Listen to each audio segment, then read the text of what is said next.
इतिहास के पन्नों में कई राजा हुए, लेकिन सिर्फ एक सम्राट ऐसा था जो युद्ध जीतने के बाद भी हार गया, जिसकी सबसे बड़ी विजय ही उसकी सबसे बड़ी पराजय बन गई। आज हम खोलेंगे अशोक महान के उस रहस्यमयी अध्याय को जिसने न केवल एक राजा को बल्कि पूरे भारत के इतिहास को बदल दिया। अशोक मौर्य वंश का वो प्रचंड सूर्य था जिसका सपना था अखंड भारत। उसकी तलवार के आगे बड़े बड़े साम्राज्य घुटने टेक देते थे।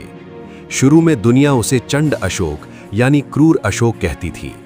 दया उसके शब्दकोश में नहीं थी और दंड उसका एकमात्र न्याय था। फिर आया कलिंग का युद्ध, उड़ीसा की वो धरती जिसे अशोक अपनी मुट्ठी में करना चाहता था। ये युद्ध नहीं, ये एक नरसंहार था। 1 लाख लाशें और 1.5 लाख बंदी। नदियां पानी से नहीं, रक्त से लाल हो गई थीं।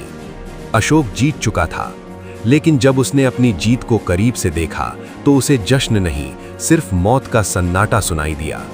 किंवदंतियां कहती हैं कि वहां एक अनाथ बच्चे की सूनी आंखों ने दुनिया के सबसे शक्तिशाली सम्राट की रूह को झकझोर दिया। उस बच्चे की आंखों में डर नहीं था, बस एक सवाल था। उस रात मगध का सम्राट अपनी मखमली सेज पर सो न सका। उसकी अंतरात्मा जाग उठी थी। उसने हमेशा के लिए तलवार त्याग दी।